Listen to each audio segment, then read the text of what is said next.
और कल ये फोन करके हमको धमकी दी और आज मेरे घर में 400 पुलिस के फोर्स गई। इसका मतलब कि प्रशासन कंपनी का लठैत बना हुआ है। मुझे वो फोन करके उनके भाई धमकी दिए।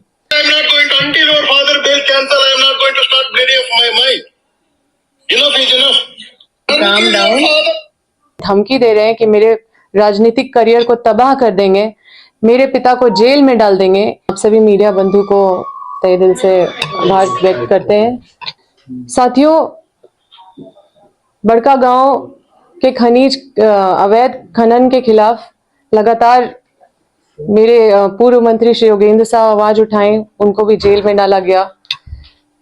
पूर्व विधायक निर्मला देवी आवाज उठाई, उनको भी जेल डाला गया। मैं भी इसके जो वहां पे इलीगल माइनिंग हो रही है, अवैध खनन हो रहा है, उसके खिलाफ हम भी आवाज उठाएं।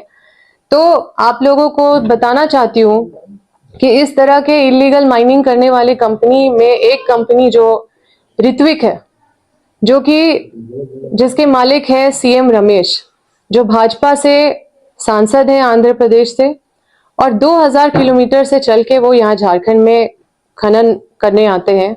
और जब मैं उनके अवैध जो इलीगल माइनिंग अवैध खनन के खिलाफ मैं आवाज उठाई, तो मुझे वो फोन करके उनके भाई धमकी दिए। और जो धमकी दिए मैं आप लोगों के समक्ष ये चीज पेश करना चाहती हूँ।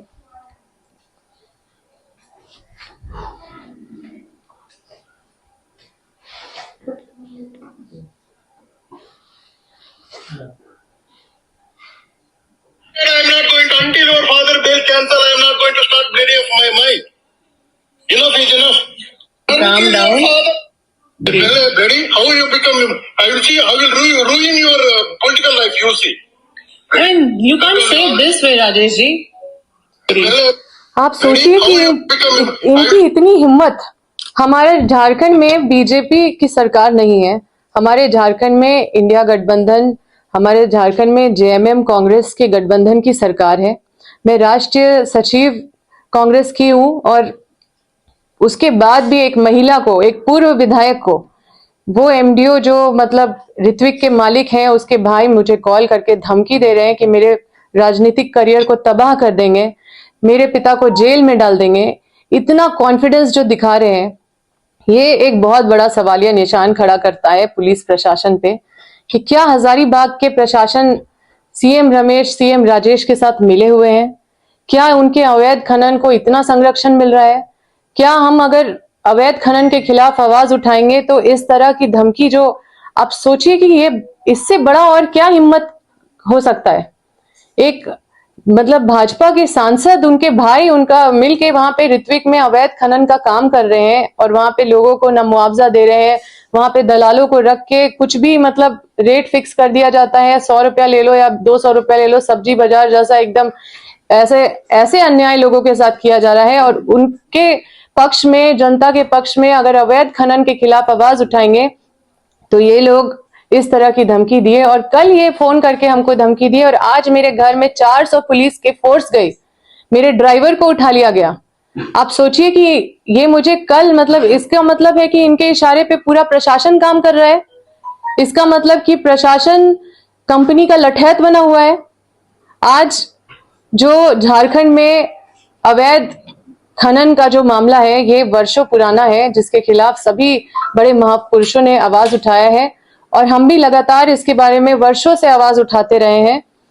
और ये लोग जिस तरह से धमकी दिए हैं, ये निश्चित रूप से ये साफ साफ दिखाता है कि इन माफियाओं के साथ जो प्रशासन का गठजोड़ है वो कितना मजबूत है। और मैं आपके माध्यम से माननीय मुख्यमंत्री जी से कहना चाहती हूँ कि आपके आंखों में धूल झोंकने का काम किया जा रहा है इन प्रशासन के द्वारा। इन प्रशासन को चिन्हित कीजिए, इस तरह के भ्रष्ट प्रशासनिक पदाधिकारी को, और इन पे लगाम लगाइए।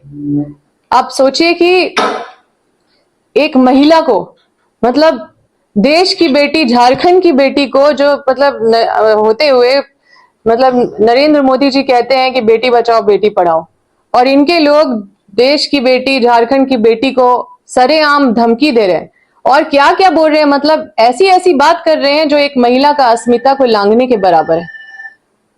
तो मैं इस प्रेस कॉन्फ्रेंस के माध्यम से बता देना चाहती हूँ कि न अंबा प्रसाद को अपने परिवार की चिंता नहीं है, हम अपने परिवार की लड़ाई नहीं लड़ रहे हैं, हम अपने बड़का गांव के खनीज की लड़ाई लड़ रहे हैं, अपने हजारीबाग को बचाने की लड़ाई लड़ रहे हैं, झारखंड के खनीज की लड़ाई लड़ रहे हैं, झारखंड का भविष्य बचाने की लड़ाई लड़ रहे हैं। और उनके धमकी से हम बिल्कुल डरने वाले नहीं है। उनको निश्चित रूप से ये बात समझना होगा कि ये लड़ाई जो है शुरू की हुई थी, बिरसा मुंडा की लड़ाई है, ये जो उनका सपना है उसको बचाने की लड़ाई है, जो स्वर्गीय शिबू सोरेन है उनके सपनों की को बचाने की लड़ाई है, ये झारखंड के भविष्य को बचाने की लड़ाई है। और ये लड़ाई में हम हमेशा वर्षों से लड़ते रहे हैं और ये लड़ते रहेंगे। ये मुझे जेल डालेंगे, ये मुझे तबाह करेंगे, ये मेरे पीछे एजेंसियां लगाएंगे, ये मेरे पीछे कई तरह के प्रताड़नाएं करेंगे, मेरे घर में पुलिस भेज देंगे, मेरे ड्राइवर को उठा लेंगे, मेरे लोगों को थाना में ले जाके खूब पीटेंगे, लेकिन फिर भी हम टूटने नहीं जा रहे हैं। हम उनको एक्सपोज करेंगे और ये लड़ाई लड़ते रहेंगे। और इस तरह के पदाधिकारी को चिन्हित करने का जरूरत है। इस तरह के पदाधिकारी जो पूरा शोषण कर रहे हैं झारखंडी को, ये दूर से आते हैं, आंध्र प्रदेश से आते हैं। आप सोचिए, आप एक बार फिर से सुनिए इनको, इनकी हिम्मत को देखिए कि कहां से इनको इतना हिम्मत मिल रहा है। एक आदमी जो आंध्र प्रदेश का है वो यहाँ आके यहाँ की पूर्व विधायक को, यहाँ के वर्तमान राष्ट्रीय सचिव कांग्रेस को, और जो कि यहाँ पे कांग्रेस और जेएमएम की सरकार है, कहां से हिम्मत मिल रहा है, किस हिम्मत से ये धमकी देते हैं हमको। और ये धमकी क्या देते हैं फिर से हम आपको सुनाते हैं। I am not going to, until your father bail cancel, I am not going to start bleeding of my mind. Bloody, how you become, I will see, how will ruin your political life, you see. Political life को रूइन करना है, व्यक्तिगत life को रूइन करना है। हम तो मतलब रिकॉर्ड करते नहीं है, लेकिन ये वीडियो रिकॉर्डिंग है। मेरे बगल में कोई थी तो फिर इतना देख रही थी, धमकी मिल रहा है तो उसने थोड़ा सा रिकॉर्ड किया तो इतना सा आया। आप सोचो कि ये 2 मिनट में क्या क्या बोले होंगे, ये तो कुछ सेकेंड का है। इनकी इतनी हिम्मत है। और ये झारखंड है, हम लोग झारखंड के लोग हैं। हमारे झारखंड के भाई बहन को कुचला जा रहा है, हमारे ही वो जिनको कुचला जा रहा है, जिनको मारा जा रहा है, जिनको बेघर किया जा रहा है, वो यहीं के लोग हैं, यहीं के आदिवासी मूलवासी हैं, यहीं के किसान वर्ग के लोग हैं। तो आपके माध्यम से ये बता देना चाहते हैं कि हम इसकी लड़ाई तो लड़ेंगे। और माननीय मुख्यमंत्री से हम आग्रह करते हैं कि इस विषय की गंभीरता को आपसे निवेदन है आप समझे, क्योंकि अगर कोई इतना मन बढ़ गया है कि एक जनप्रतिनिधि को धमकी दे रहा है, एक महिला को, तो दूसरी महिलाओं के साथ इनका क्या बर्ताव होगा। ये सांसद है, ये तो गुंडे हैं, ये तो बदमाश गुंडे हैं, ये तो माफिया है। कोई इस तरह से कोई महिला से बात करता है? तो साथियों, आपको बस यही कहना है कि ये कोई छोटी मोटी बात नहीं है।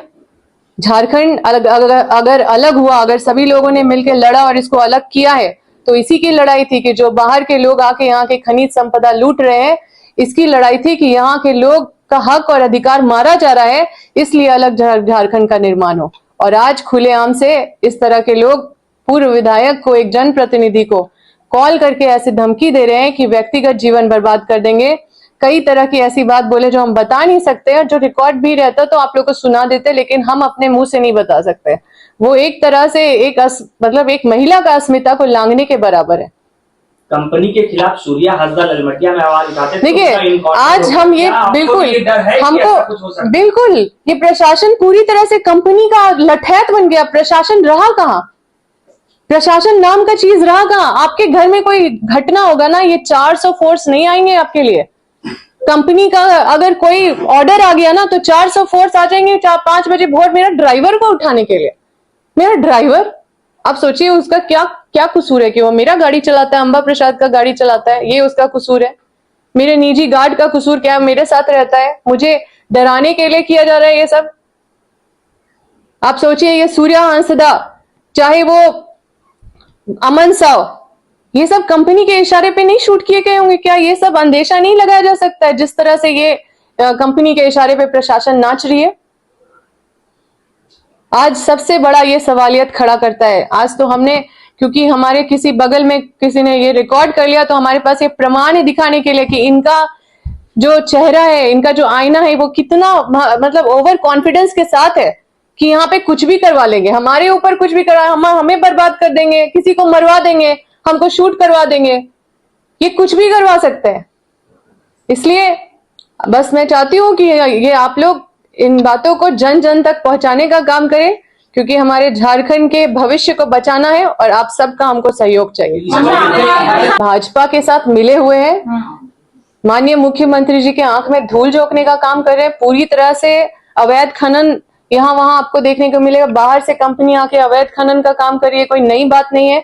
इसकी लड़ाई आज की नहीं है, ये ऐतिहासिक है और इसकी लड़ाई सब लड़ते रहे। झारखंड के सभी लोग इसकी लड़ाई लड़ रहे हैं, लेकिन इन सब ये सारे लोग किस तरह से भाजपा के सांसदों के साथ मिले हुए हैं, और ये बात को निश्चित रूप से इसका पर्दाफाश होना चाहिए, इसकी जांच होनी चाहिए, ऐसे भ्रष्ट अधिकारियों पे कार्रवाई होनी चाहिए। हम इसके खिलाफ में कुछ FIR या फिर कुछ अपनी कराया है? बिल्कुल, हमको कल जैसे ही धमकी मिला हम जाके पहले तो 100 नंबर पे डायल करके हम सूचना दिए, उसके बाद फिर हम जाके केरेडारी थाना में आवेदन दिए, पेन ड्राइव में इसको भी दे दिए, और मतलब हम अपने सारे लीडर्स को सूचना भी दिए, मैसेज किए, व्हाट्सएप किए, सभी जितने भी मेरे संबंधित जो नेतागण है सभी को हमने संदेश दिया कि इस तरह से भाजपा के सांसद उसके भाई मिलके हमको धमकी दे रहे हैं, और इस तरह से उनका मन यहाँ पे इतना बढ़ा दिया है, ये ओवर कॉन्फिडेंस इनको यहाँ के प्रशासन के द्वारा मिल रहा है, क्योंकि कल ही ये धमकी दिया और कल ही आज ही सुबह 5 बजे भोर मेरे घर 400 फोर्स आए और मेरा दरवाजा एकदम ढकेल ढकेल के उठा रहे थे।